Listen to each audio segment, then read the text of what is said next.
Buying a home in today's market is not easy, and Wilsonville can be tougher than most of the Portland metro cities to do it in. We have higher than average prices and lower inventory than some of the other neighboring cities around us. But you don't have to worry as much because you have me to help you to get through it. I'll guide you through the whole process and make it super easy to get you into your next place. But before you buy, let's get these things done first so that we can be prepped and ready to go when the time comes.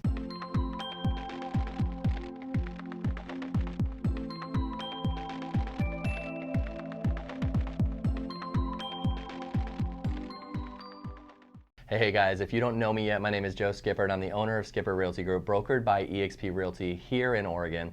Now I serve not only the community of Wilsonville, Oregon, but buyers and sellers in the Portland metro area as well as the Salem Keizer areas. So if you're looking to buy or sell in any of these areas, shoot me a text or comment below and we can set up a time to take a look at your home or the area that you want to buy in and start you on the perfect track to making it seamless. And if you haven't already, if you could like and subscribe to this page, this would be a huge help to me. This channel is meant for you as a buyer and a seller in Oregon to know all the tips and tricks out there to get you into the home that you want for the best price possible, as well as to get you the highest return on your home if you're a seller in this area. This process can be confusing, especially if you don't do it much. So my team and I are here to make it easy, fun, and maximize value to you. So like and subscribe and let's get going. I deal with the buying process a decent amount and I can get numb to the fact that not a lot of buyers do. The process can be complicated for sure, and an agent can either help make it a smooth one or they can make it one that you actually want to forget. So let's take it step by step and get you through the process so that you know what you're going to get into when you buy here in Oregon. The first step is to determine your budget. Now this sounds simple and common, but you would be surprised at what you think that you can afford and how much a bank is going to lend you. So the first step is determine what you think your budget can be comfortably for a home, what your family would be okay with paying monthly for the mortgage, utilities, and maintenance on that particular home. It's really common for people to have a general range of what they want to spend. They may look at the rent that they pay and say, yeah, that works, but there's a lot more to a cost of a mortgage than just that rental payment. There could be mortgage insurance. There could be other taxes that you pay yearly that you just don't have to pay with a rental. There are mortgage calculators out there on Google, and I have some awesome tools that can help you with that as well. I also have a cool affordability calculator that we can go through to determine what price of the home works for you right now. It's important to walk through what you want to afford in a home before you move on to the next step, and that is getting pre-approved officially for a mortgage. This is where a lot of people stop. They look at that and then they skip to, let's look at homes because we know what we can afford. And this is a huge mistake because your lender is the entity keeping you from buying a home or not. So the number that you have in your head has to match what a lender will give you for a home. This is the first formal step you take to buy a home. So I get it that people try and skip it, especially when you aren't sure what's going on and you don't know when you're going to buy or other things that come into your life. But most agents that you will use as a buyer's agent are going to require you to get pre-approved before you go look. And it's really not that scary to get pre-approved. They will pull your credit, so you need to be aware of that. But just talking to a lender and giving them your general situation and income can answer a lot of questions for the lender you work with. I have some amazing lenders that I have trusted with my sales before, and I can give you their information if you need to. But this process needs to be done before you start looking. It doesn't take long. There are no obligations to that lender or to buy a home now, so you really don't have anything to lose and you have a lot to gain by getting pre-approved.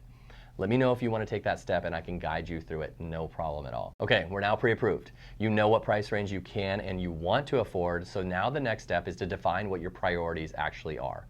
Now when you start looking at other people's homes, or worse, homes on TV, we have an idea in our head of what the perfect home is. It's easy to get home envy, and you want everything in your next home. And for some, this next one needs to have everything. But for most people, there are needs in a home and wants in a home. So it's really important to go over things in a home that you must have. And that does not just include the home. Figure out what neighborhood you want to be in, what city you want to live in, or what specific road you even need to live on. Then work from there and determine what would be nice to have in a perfect home, but you can do without in a home for now. Sometimes it's stuff you can work on while you live in the home and you maybe come into more money or get a pay raise. I've had clients that love the neighborhood and that was a need, but the home was outdated. They knew they would be able to slowly update the home and that being in that neighborhood was everything to them. Did they want the newly updated home to move right into right away? For sure they did, but they knew what they needed and what they could do without and got the place they wanted for a good price and now are adding more value to the home by updating it themselves. It's so important to be clear on what you need in a place. If you don't, then trust me, you'll walk in every home and you just won't be sure if this is it or not. The final thing I would say is to stay flexible in your home search. I know it sounds counterintuitive to what we were just talking about, but what I mean by this is to be flexible in some of the options. Say for example, you have restricted yourself to a certain neighborhood and all you want to look at is that neighborhood. But there are tons of homes on the opposite side of town that you haven't looked at that fit everything you need and you want in a home besides the location. If you restrict yourself too much, then you put the blinders on and you miss something that could be the one that you actually really wanted. I will keep saying that yes, you definitely should have the list of needs in your home and stay focused on that. But keep a truly open mind on the wants. I had a client that was wanting new construction. They thought that that was what they were going to do and they were very focused on that. Then a 100-year-old came up on the market and they were open enough to be like, yeah, let's go take a look. And they fell in love immediately. It had almost all of their wants and their needs, and they never would have found it if they were so limited in their thinking. The home is beautifully updated like a new home, but has so much character and everything they were looking for. You should look at a lot of homes when you're looking. The more homes that you get into, the more that you start to naturally narrow down what you're feeling inside a home. You can always look online and think, oh, that home looks great and is what you're wanting, but getting into them is going to give you a real feel for that and what you like and what you don't like. And it helps the agent to see what you're trending to and they can adjust their search to get you into good homes for you quicker. So with these things covered, you're going to be ready to start your journey to buying your next Oregon home. Now this doesn't just encompass Oregon homes, but that's where I work, so I'm biased. But feel free to use these techniques for you anywhere that you live, and your agent can thank me later. But seriously, if you guys get this stuff figured out, the process becomes significantly easier for you. The next step of the process is when you get into offers, contracts, inspections, closing costs, and all the other craziness with a sale. Having an agent with you is going to be a huge thing for you to make it through the next process as well. So get someone that you know, like, and trust, and let them walk you through it. We personally provide our buyers with a buyer's guide that walks them through the whole process so that they can see exactly what happens in a step-by-step format. If you want one of these guides and want to talk to our team about helping you buy your next Oregon home, give me a call or leave a comment below and we can chat about it.